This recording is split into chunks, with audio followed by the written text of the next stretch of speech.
Capítulo 6 da nossa revista. Capítulo 6. Profecia sobre a restauração de Jerusalém.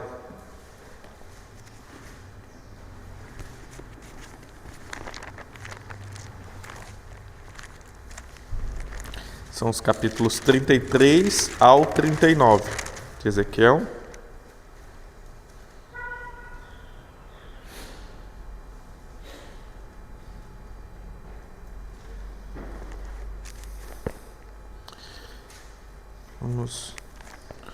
Vou ler do 33, 1 ao 6 para nós iniciarmos.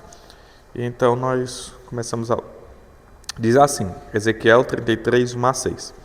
Veio a mim a palavra do Senhor, dizendo: Filho do homem, fala aos filhos de teu povo e dize-lhes: Quando eu fizer vir a espada sobre a terra, e o povo da terra tomar um dos seus limites e o constituir por seu atalaia, e vendo ele que a espada vem sobre a terra, tocar a trombeta e avisar o povo, se aquele que ouvir o som da trombeta não se der por avisado, e vier a espada e o abater, o seu sangue será sobre a sua cabeça. Ele ouviu o som da trombeta e não se deu por avisado. O seu sangue será sobre ele, mas o que se dá por avisado salvará a sua vida. Mas se o atalaia vir que vem a espada e não tocar a trombeta e não for avisado o povo, se a espada vier e abater uma vida entre eles, este foi abatido na sua iniquidade, mas o seu sangue derramarei do atalaia. Até aqui a palavra do Senhor. Então, dando continuidade, agora o Senhor vai tratar sobre profetizar a restauração de Israel. Nesses textos lá no final ele ainda demonstra um juízo final, mas Ezequiel agora se concentra nessa restauração. Vamos ver como nossa revista e o livro de Ezequiel ele se comporta a princípio. Do capítulo 1 ao 24 que nós vimos, o livro se concentra, Ezequiel, ele vai dar uma palavra sobre o juízo acerca de Jerusalém, de Israel. Israel entendam como reino do norte e reino do sul, né? Judá e Jerusalém. Do reino do sul, desculpa. Judá e Jerusalém. E aí, mesmo diante do juízo, há esperança de um remanescente fiel. O Senhor sempre, na palavra, ele vai falar dessa questão de um remanescente que ficará. Ele diz que o povo será levado cativo, ele demonstra ali o povo sendo levado cativo no livro de Ezequiel, ele demonstra que seu juízo cairá sobre o povo e sobre as nações, mas ele traz à memória que mesmo assim há um remanescente fiel que não se curvou aos falsos ídolos, aos ídolos do coração, aos falsos deuses. Deus prometeu restaurar o povo e habitar com eles novamente. Isso é uma promessa de Deus que ele dá ao povo, que o povo seria restaurado, o povo retornaria, esse remanescente fiel, e Deus estaria com ele. E Deus demonstra também sua glória no exílio. E o que isso é importante, vamos ver lá no capítulo 11, voltar um pouco, verso 16. Alguém pode ler? 11, 16.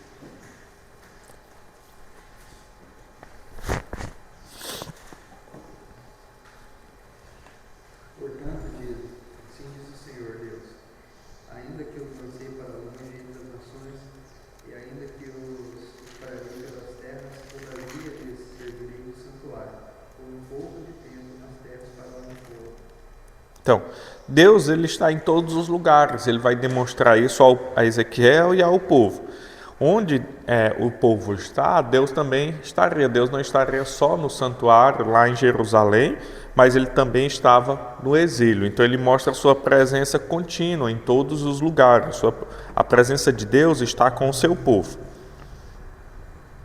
Essas falas de Ezequiel, elas vão construindo um pensamento ao qual nós vamos chegar no derramamento do Espírito, que ele vai falar depois, né? Então Deus estando em todos os lugares. Veja como o Antigo Testamento ele vai demonstrando algo que vai ser concluído no Novo Testamento. Após o juízo contra as nações, Ezequiel anuncia a restauração. Então, Ezequiel ele demonstra o juízo contra Israel, ele demonstra o juízo contra as nações soberbas e ele vai demonstrar agora a restauração do povo de Deus. Então, a mensagem é voltada para os exilados na Babilônia, os que retornarão, remanescente fiel, aqueles que não se curvaram aos ídolos.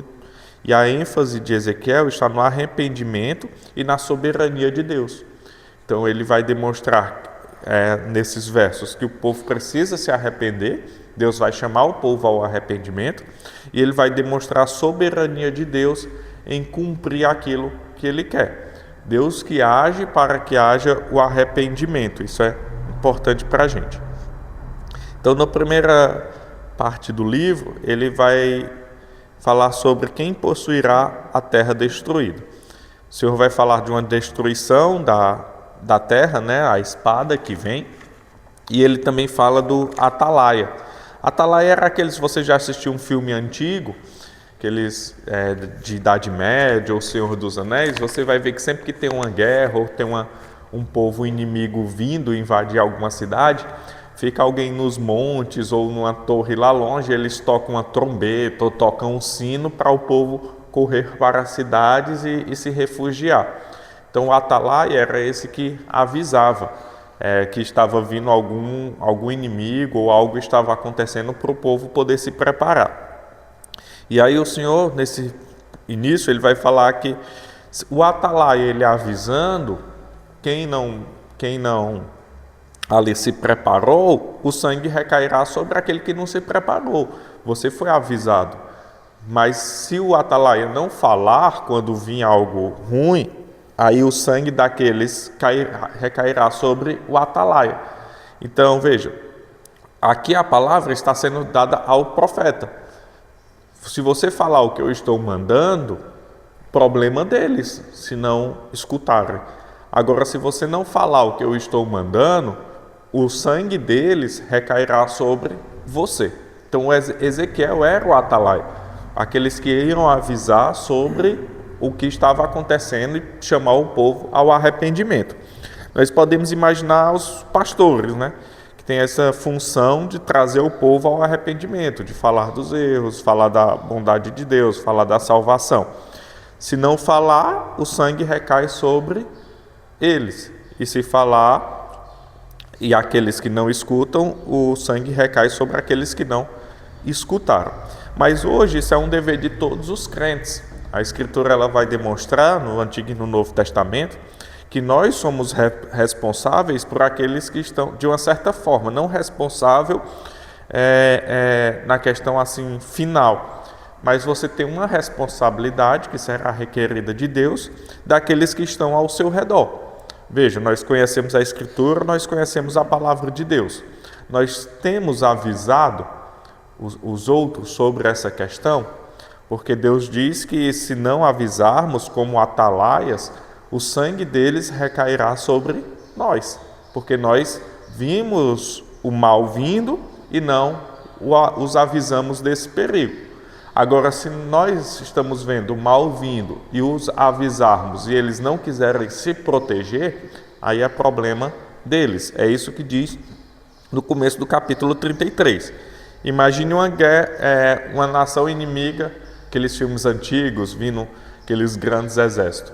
Se o Atalaia não tocar a trombeta ou o sino e a nação inimiga chegar e o povo não tiver ido correr para dentro da cidade, se refugiar, a culpa é do Atalaia, o Atalaia que ia pagar. Então é o mesmo sentido que Deus dá para a gente. Se nós estamos vendo pessoas indo para o inferno e não avisarmos disso, um dia Deus requererá o sangue dessas pessoas para nós, entendeu? Um dia Deus nos questionará sobre isso, o que você fez? Então isso é importante para a gente e isso também é tratado em outros momentos das Escrituras. A gente tende muito a terceirizar, né? Por exemplo, quando a gente vê passagens assim, veja, Todos nós somos sacerdotes hoje em dia e profetas. Profetas não no sentido do Antigo Testamento. Você não é profeta como Isaías. Deus não vai vir falar com você e você vai dizer, eis que vos digo. Mas você é profeta no sentido de pregar a palavra. E sacerdote, cuidando das coisas do Senhor, e um atalaia, e leva o estandarte de Cristo. Então todos nós temos a função de pregar e evangelizar. Essa não é uma função dos diáconos, presbíteros e do pastor. É uma função de todos os crentes. Então, ele vai demonstrar depois nos versos 17 e 20 que o pecado é a maior ameaça, não a Babilônia. Então, o que nos separa de Deus não é a Babilônia, não é o exílio. O que separa o povo de Deus é o pecado contido no povo. Vamos ler os versos 17, peraí. Vamos ler. Eu quero ler primeiro o 7 ao 12. Alguém pode ler? Ao 11, desculpa. 7 a 11.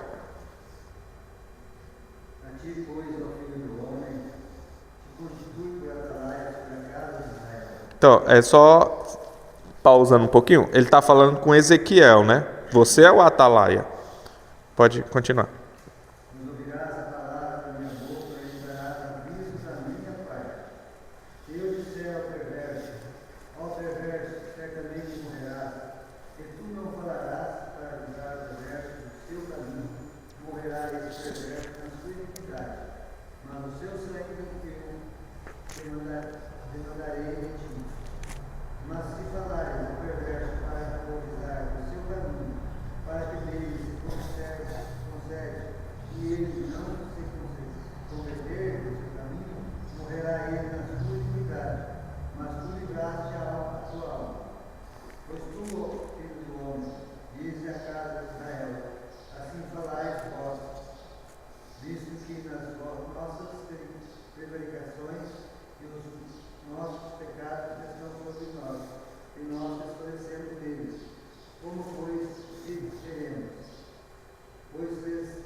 Pois porque a vez de morrer.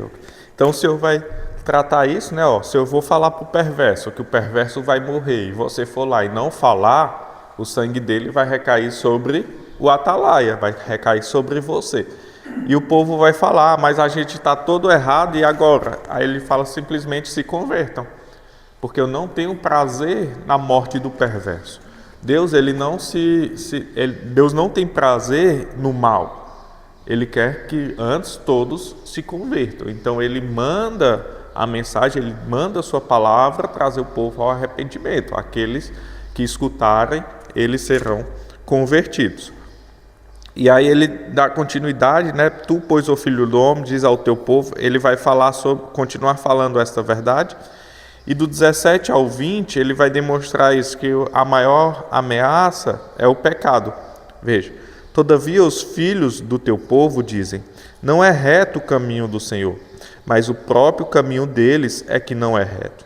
Desviando-se o justo da sua justiça e praticando iniquidade, morrerá nela.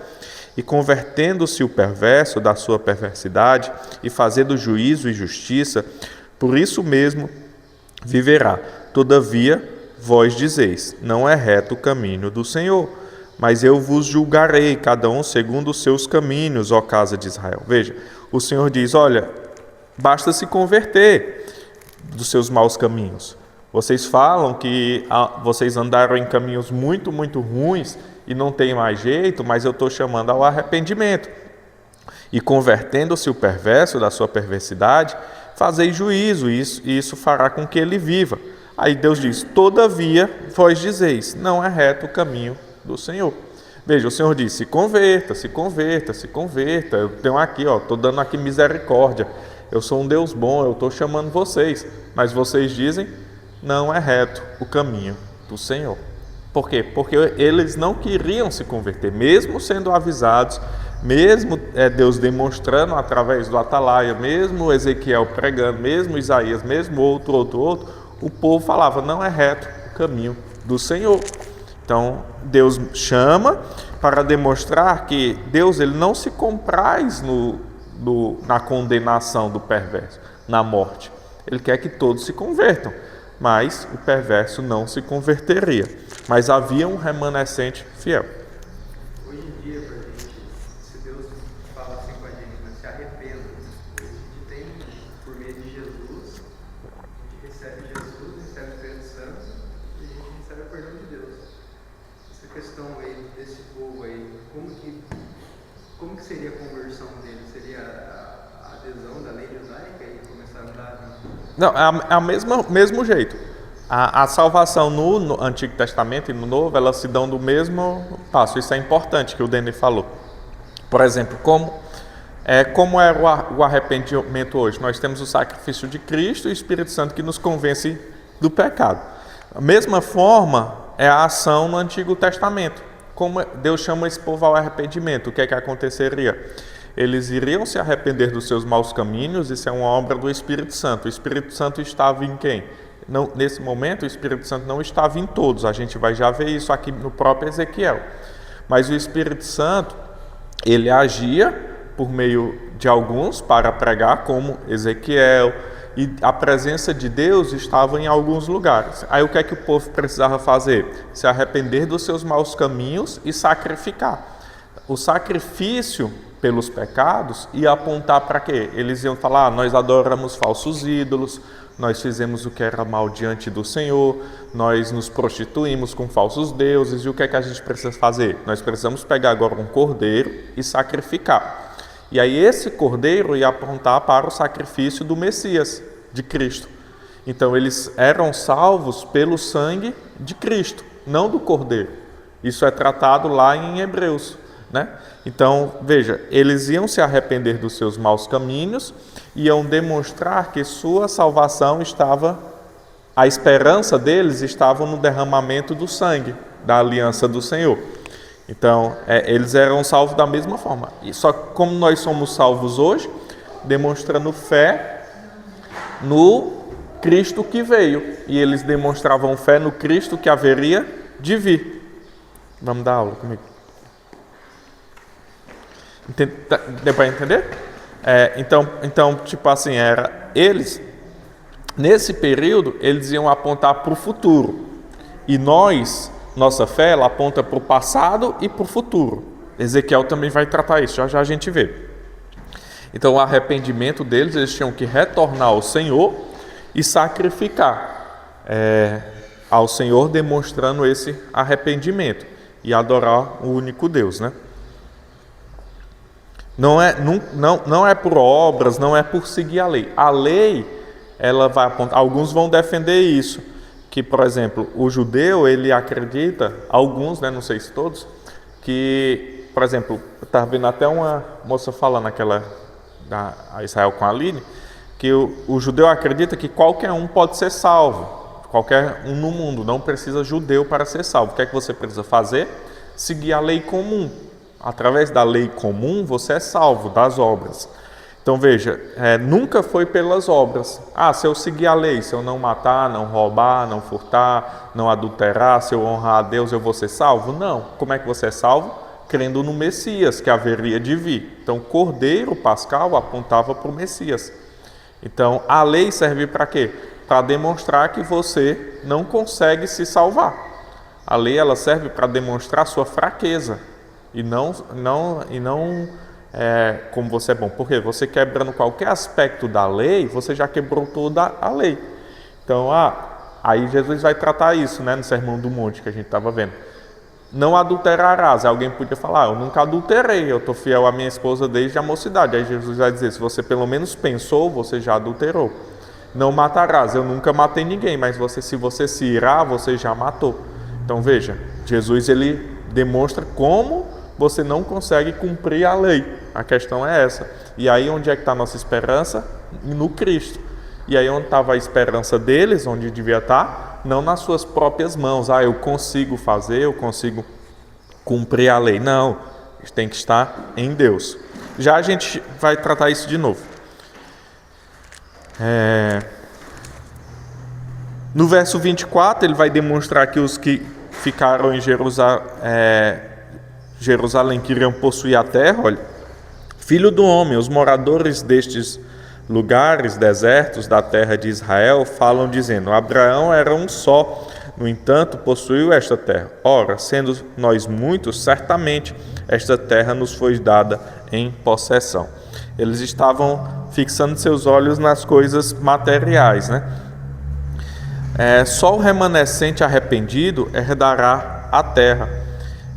Eles ouviam Ezequiel, mas não criam nele. Vamos ver aqui a partir vou ler o verso 25 e 26 para a gente ver aqui uma coisa. Dizendo-lhes, portanto, assim diz o Senhor Deus: comeis a carne com sangue, levantais os olhos para os vossos ídolos e derramais sangue, porventura, a vez de possuir a terra? Vós vos estribais sobre a vossa espada, cometeis abominações e contaminai cada um a mulher do seu próximo, e possuireis a terra? Então veja, Deus está tratando aqui, vocês acham que vocês vão possuir a terra que eu prometi, cometendo essas abominações? Isso aqui é um pouco contra o universalismo. O que é o universalismo? Mas não, no final todo mundo vai ser salvo, todo mundo é povo de Deus. Aí não, há esperança para todo mundo. Aí Deus joga um balde de água fria. Você acha que você pecando, você acha que você fazendo algo que não me agrada, você vai ganhar a salvação? Sinceramente, Deus está falando assim, sinceramente, tu pensa isso?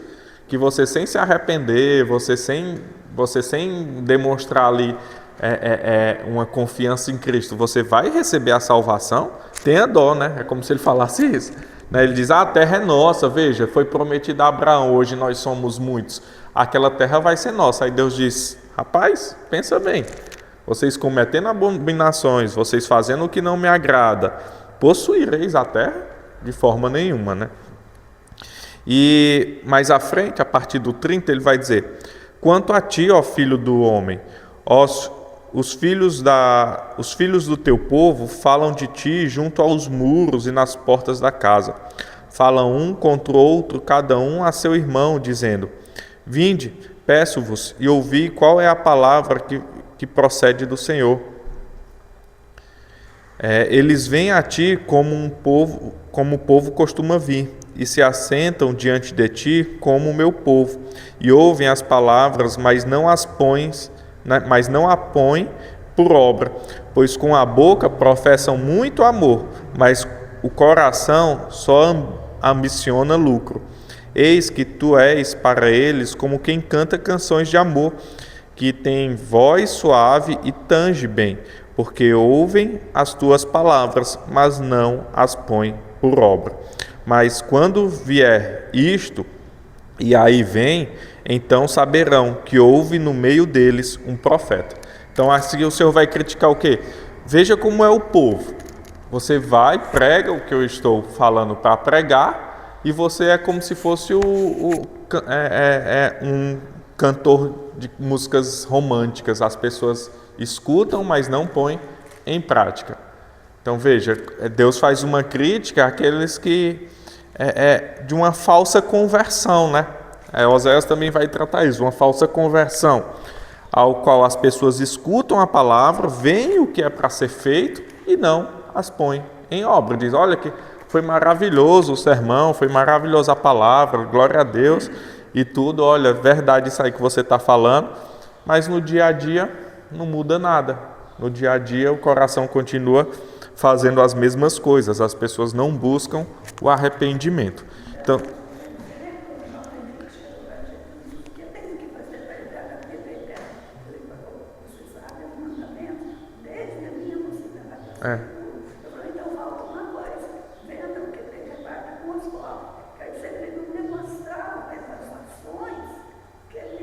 não, isso aí é bom que a Ruth falou.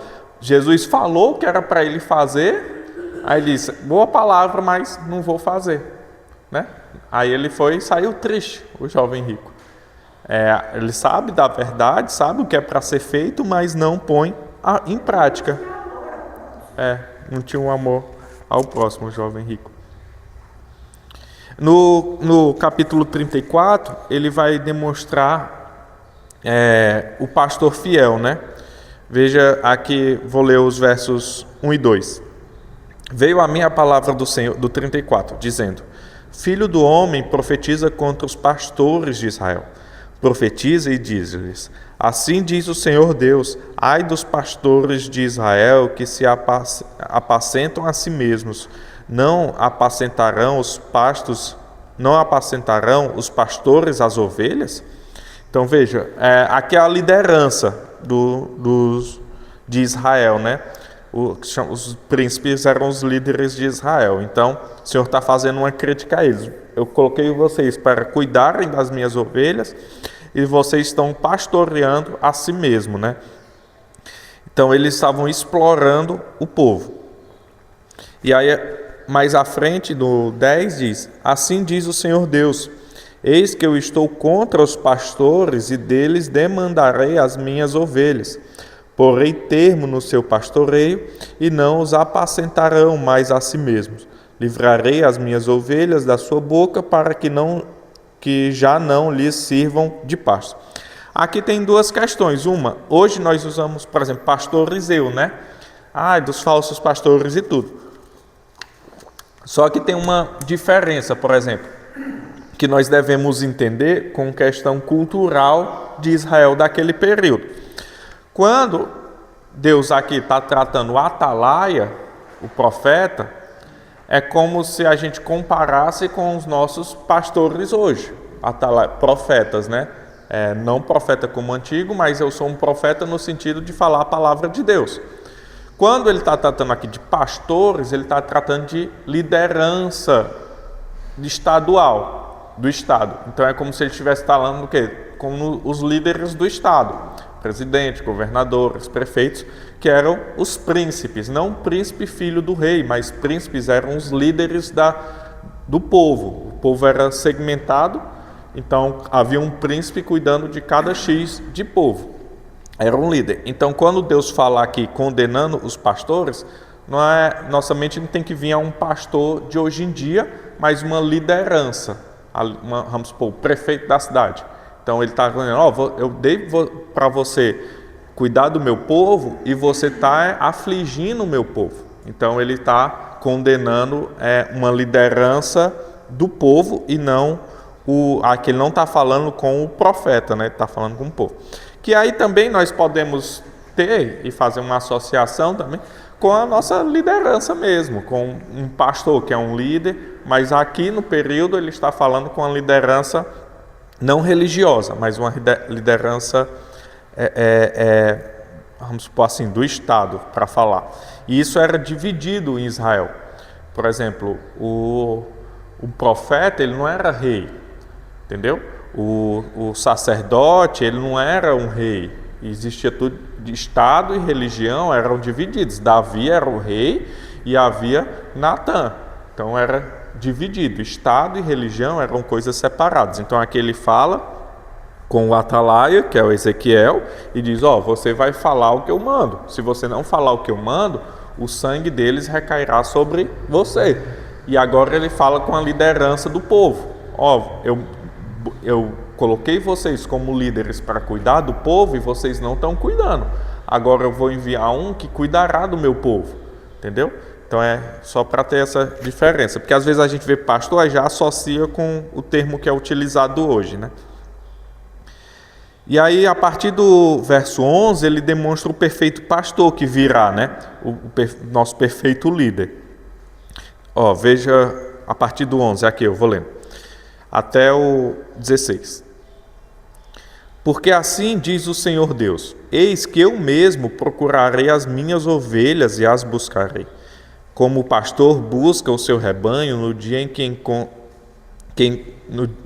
encontra as ovelhas dispersas, assim buscarei as minhas ovelhas, livrá-las-ei de todos os lugares para onde foram espalhadas no dia de nuvens e de escuridão.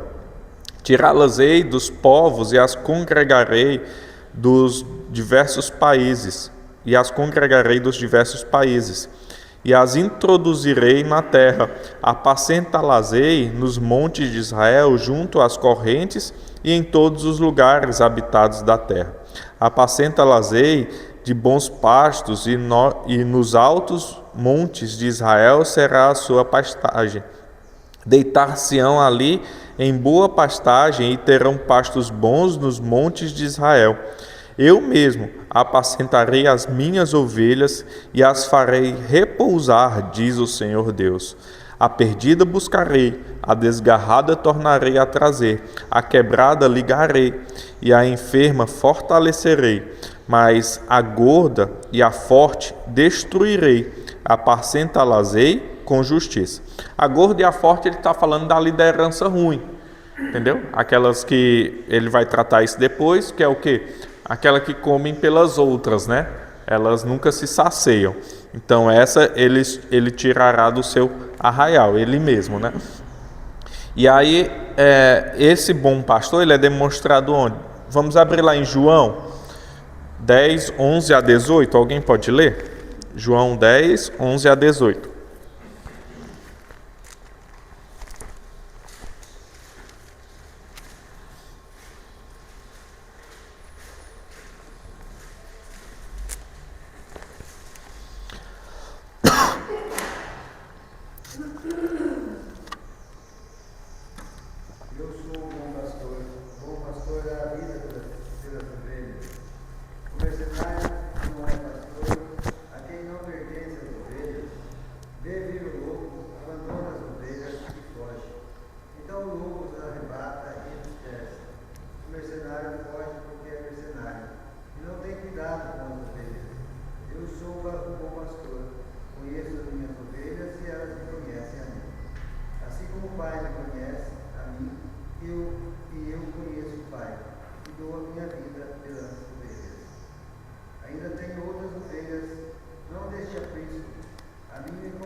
Veja que Jesus diz que aí tem ovelhas, não só daquele apreço, mas de em todo lugar. E aqui em Ezequiel 34, 13, ele vai dizer 12.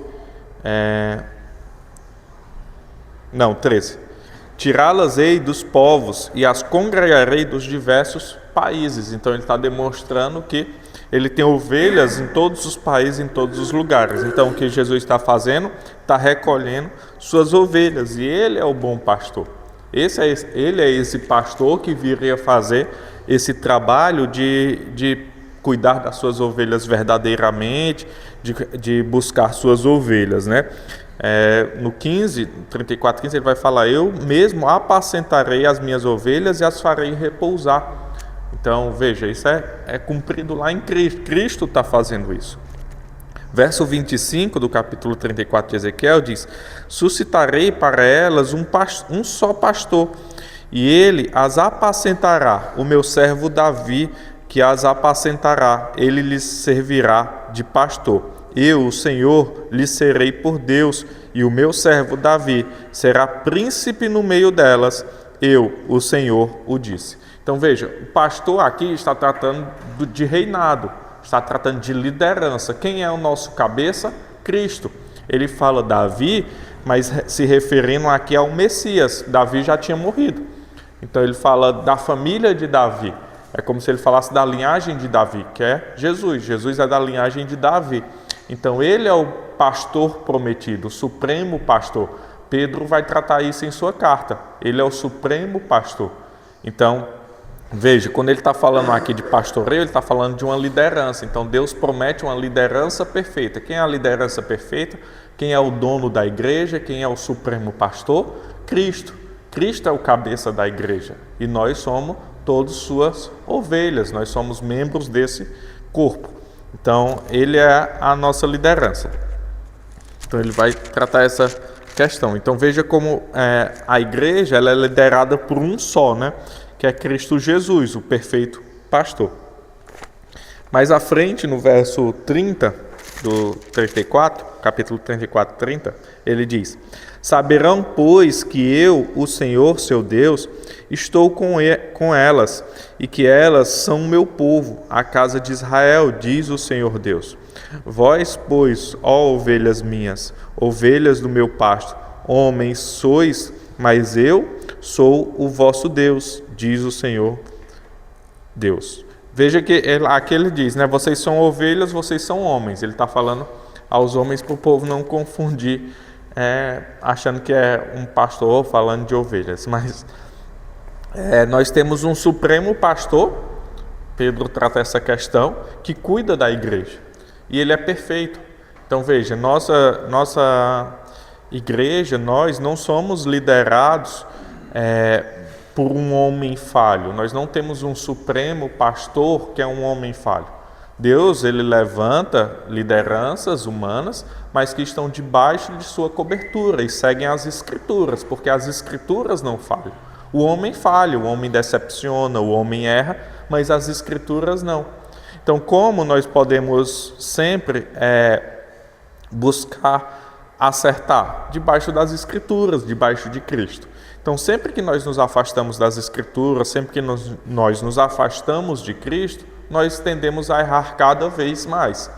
Então, um bom líder, ele está sempre debaixo das Escrituras. Por isso que quando a gente ora pelo país, pelos governadores, é para que eles temam a Escritura. Porque sem temor da Escritura, sem observar as Escrituras, vai sempre ter erro, vai sempre trazer erros, né? Nos capítulos 36 e 37, ele mostra a razão principal da restauração, o julgamento contra Edom, e a restauração da terra de Israel, que ele disse que iria dizimar a espada, né? E o motivo da restauração, por que Deus restaura Israel? Por causa da sua misericórdia e do zelo pelo seu próprio nome. Então, o Senhor, ele demonstra misericórdia e zelo. Nunca é por causa do povo. O Senhor não está restaurando porque o povo fez algo, mas o Senhor está restaurando por amor a si. Amor da sua promessa, amor da sua aliança. Ele demonstra misericórdia por quê? Porque ele fez uma aliança com o povo. Nunca é por causa do povo. Então, Deus, ele não faz algo porque você é bonzinho, porque... Não, é porque ele deu a palavra que iria cuidar do povo que ele amou. Então, é uma ação sempre de Deus. E ele agora fala da promessa do Espírito, que tem a ver também com aquilo que o Denê estava falando, do Espírito que haveria de vir, que nos convence do pecado e de tudo, e que não era plenamente no Antigo Testamento. Versos 25 a 27, alguém pode ler? Do 36, desculpa, capítulo 36, 25 a 27.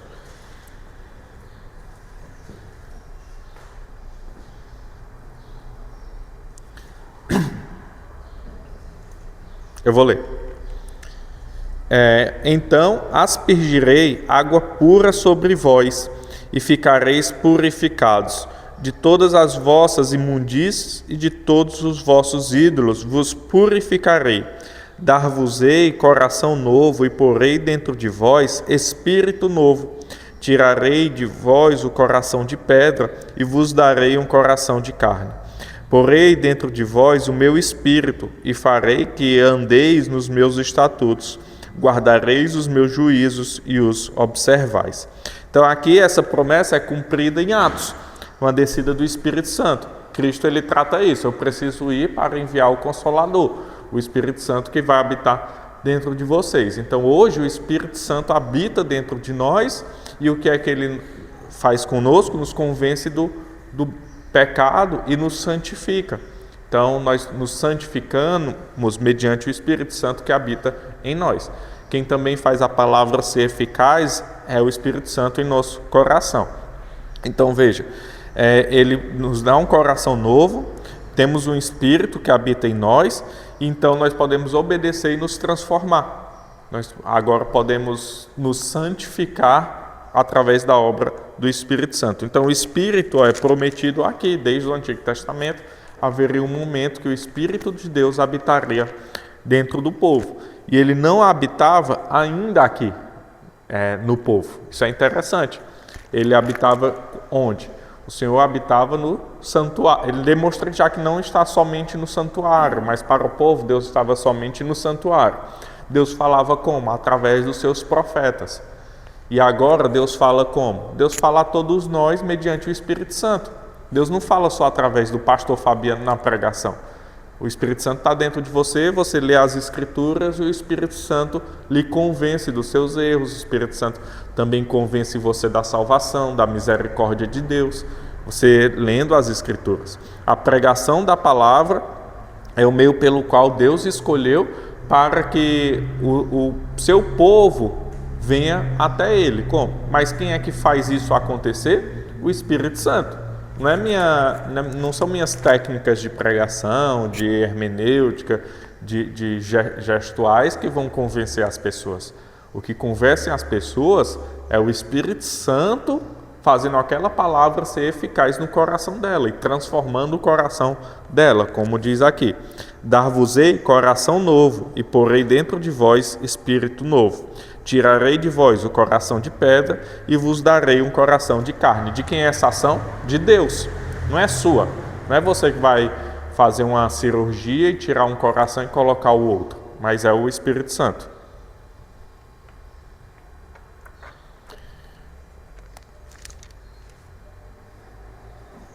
Então, ele vai demonstrar na outra parte do nosso livrinho a ressurreição do povo do Senhor, capítulo 37. Então ele promete restauração, ele vai prometer um pastor, um líder, que é quem? Jesus. Ele vai prometer o Espírito Santo. Então, que você vê o andamento do Novo Testamento, a vinda de Cristo, o perfeito pastor, e a vinda do Espírito Santo, que é o que nós temos hoje. Nós temos Cristo e temos o Espírito Santo. No 37, aquele famoso texto dos Vale dos Ossos Secos, que ele está demonstrando ali quem é. É o povo de Israel. E aí quem é que dá a vida? A palavra e o Espírito. É aquilo. A palavra só é eficaz com a ação do Espírito Santo. Então veja, um osso seco, um morto, ele não pode se auto-reviver. Ele precisa de quem? Alguém passou mal, teve um infarto, vai para o hospital. Aí o médico vai ficar, revive, revive, revive. Não, tem que ter uma ação do médico para aquela pessoa, talvez tentar ali ressuscitá-la, revivê-la. Então o morto, ele não pode se auto-reviver. Ele precisa da ação de quem? Da palavra, que é o que Ezequiel vai fazer, só que a ação do Espírito. A palavra por si só, sem o Espírito, é só um livro. Se você deixar a palavra debaixo da sua cama, aberta no Salmo 91 em casa, no 23... tem força de nada. Agora, se você ler, o Espírito levá-la ao seu coração e ele transformar seu coração, aí vale. Então, sempre que nós vamos pregar, sempre que nós vamos evangelizar, sempre que nós vamos falar de Cristo para alguém, nós temos que pedir para que o Espírito Santo ela entre no coração daquela pessoa, que o Espírito Santo tome a frente naquele evangelismo, para que ele faça a obra, né? A obra não é nossa, nós somos somente instrumentos. Quem pintou a casa foi o pincel? Não, foi o pintor, entendeu? Quem arrumou a televisão foi o alicate e a chave inglesa? Não, foi o eletricista. Então, veja, nós somos só instrumentos. Quem realiza a obra é Deus, é o Espírito Santo e Cristo Jesus. Promessa de unidade nacional, ele vai dizer que é um só povo, um só rei e o tabernáculo de Deus no meio deles. Então isso é interessante para nós porque é justamente no cumprimento de Atos, no cumprimento ali do Novo Testamento. É quem somos hoje. Nós somos um só povo com um só cabeça. Quem é nosso príncipe, quem é nosso supremo pastor? Cristo Jesus.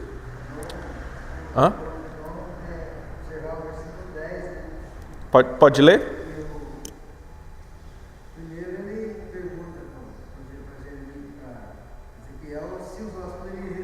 Uhum. Mostrava sequíssimo, né?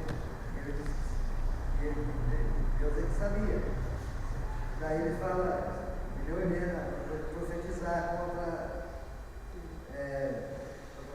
os ossos sequíssimos. Ele fala no versículo 10, profetizei como ele me ordenara. E o Espírito entrou neles. E aí eles reviveram. Primeiro a ação do Espírito, depois vem a vida, né? O Espírito, o profeta era a boca de Deus. Aham. Ele profetizava, né? Aí aqui é esse o entendimento. Ó, tipo, tem o profeta, tem o rei, tem a ação do Espírito. Então, o cumprimento ele vai indo no Novo Testamento. E não tem vida sem o Espírito. O profeta, ele profetiza, mas a ação de reviver é do Espírito. O Espírito que ele faz reviver, né?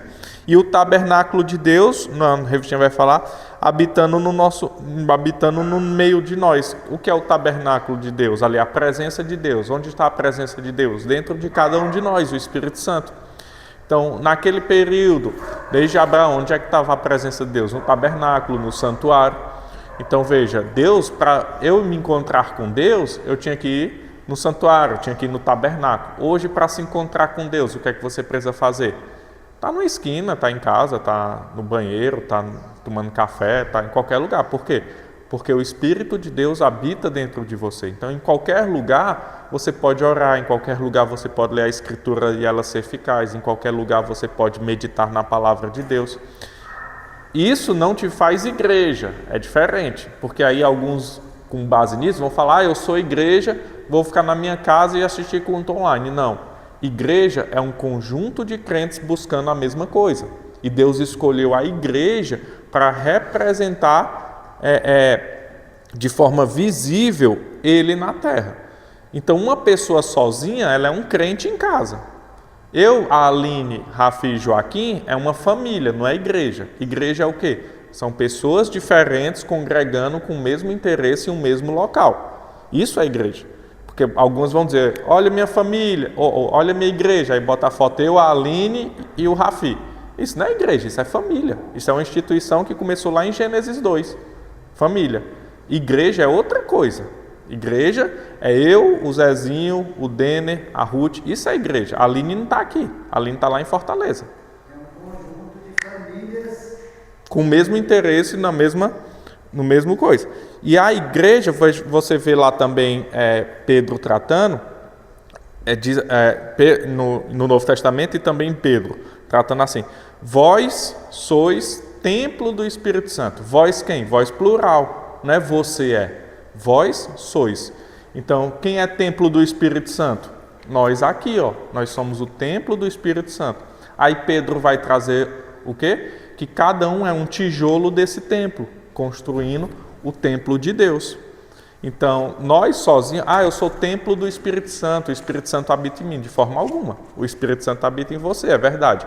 Mas templo do Espírito Santo é nós aqui, em conjunto. Estão entendendo? Então é diferente. Por quê? Porque alguns vão defender hoje que não precisamos de igreja, que um tijolo só não faz casa. Entendeu? Pedro vai tratar isso, é só ler a primeira carta de Pedro. Ele vai dizer, vocês são tijolos construindo o templo de Deus. Então vocês têm que viver juntos. E qual é a argamassa? A argamassa é o Espírito Santo, que é o que junta um no outro. É como se fossem os ligamentos dos ossos. Cristo é o cabeça, nós somos o corpo e o Espírito Santo nos une. Então é interessante isso para termos uma defesa contra aqueles que defendem os desigrejados, né? Eu posso ser igreja na minha casa, de forma alguma. De forma alguma. Pode ser, você pode ser cristão. Até é difícil ser cristão e ter esse pensamento, porque Cristo chamou para nós vivermos em comunidade, em união, uns com os outros, orar uns pelos outros, viver em comunhão com a família cristã. Mas você pode ser um cristão, talvez ainda bebendo leite na fé, que aí Paulo vai tratar, né? Que alguns ainda não podem comer carne sólida porque ainda são alimentados. Vocês eu estou dando só leite porque vocês ainda não têm uma maturidade cristã. Então, às vezes, é um crente imaturo ainda que precisa crescer e descobrir que igreja é um conjunto, são pessoas com dificuldades, com diferenças. É você sabendo lidar com as diferenças, sabendo lidar com as dificuldades, orar, sofrer com os que sofrem, chorar com os que choram, se alegrar com os que se alegram e assim por diante. Então o Senhor, Ele está dizendo que vem o Espírito Santo, e nesse momento que vem o Espírito Santo, veja como em Atos 2, a igreja se une. A igreja não diz, agora o Espírito Santo está em mim, pessoal, tchau e bênção, eu não gosto de Pedro, eu vou lá para outro lugar, porque o Espírito Santo está em mim, eu não preciso mais de Jerusalém. Não, quando o Espírito Santo vem, o que é que acontece? A igreja se junta. Pode ver Atos 2. Quando o Espírito Santo está na pessoa, eles se unem. Vamos ver lá Atos 2, só para ficar claro isso. O Espírito Santo, ele não divide, ele une. Ele é a argamassa, né? É a junta dos ossos. Atos 2, alguém pode ler o 42 a 47? Por favor. Perseveravam na doutrina dos apóstolos e na comunhão, no partir do pão e nas orações. Em cada alma havia temor e muitos prodígios e sinais eram feitos por intermédio dos apóstolos. Todos os que creram estavam juntos e tinham tudo em comum. Vendiam sua propriedade e bens, distribuindo o produto entre todos, à medida que alguém tinha necessidade. Diariamente perseveravam unânimes no tempo. Partiam o pão de casa em casa, tomavam as refeições com alegria e de coração, louvando a Deus, contando com a simpatia de todo o povo. Enquanto isso, acrescentava o Senhor dia a dia os que iam sendo. Então, em Atos 2, você lê aqui no comecinho, a partir do 1, o Espírito Santo vem. E aí o que é que o Espírito Santo vindo e habitando em cada um faz? O pessoal se une, vira uma igreja ali. O pessoal está cada vez unido. E todos os dias eles estavam no templo, todos os dias eles partiam pão, todos os dias eles oravam, todos os dias Deus ia acrescentando. Partindo o pão era ceia, né? Pode ser na ceia, pode ser também ali eles dividindo ali suas coisas. Por quê? Aqui há uma divisão também financeira para quê? Para que não haja falta em uns, porque se você for ver aqui o contexto de Atos, tinham muitos de outras localidades e eles ficaram por lá.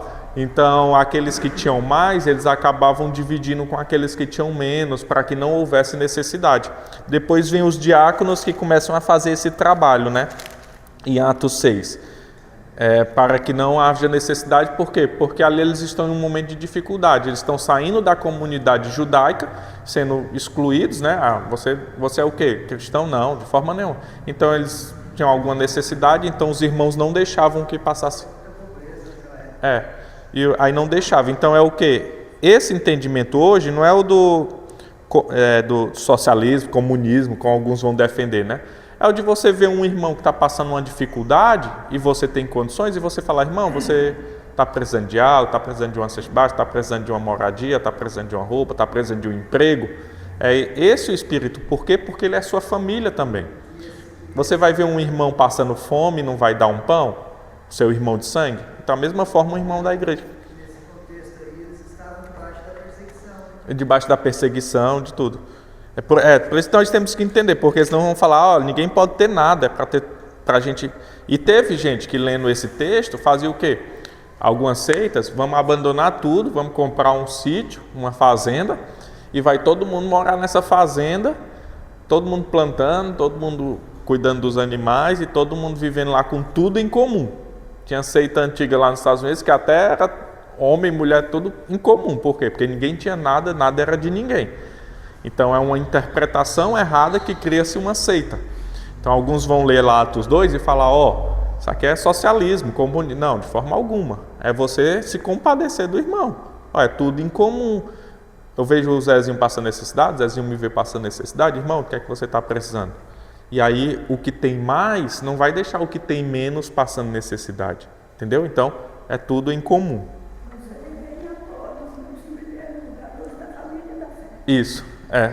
Isso aí é importante. Sempre em primeiro lugar os da família da fé, está claro na Escritura. Oi? e dê aos outros. Primeiro, os da família da fé. A gente nunca pode, a gente tem que ser bom para com todos, a Escritura vai tratar isso no Novo Testamento. Você tem que fazer o bem a todos, mas primeiro os da família da fé.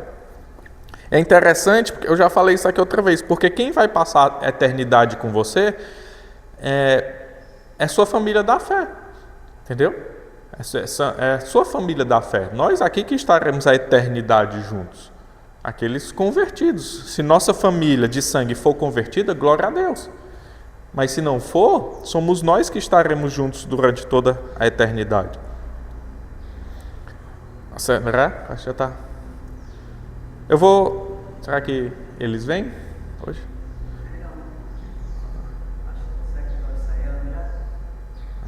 Vamos ler mais esse slide, ver se eles... Ai, não, tá aqui. Tá. Eles estão... Ela avisou aqui, ó. Então vamos, eu continuo a aula que vem. Esse mesmo slide. Não se estender tanto. Ela botou aqui no aviso. Então vamos encerrar. Eu só vou falar aqui, aí você vem.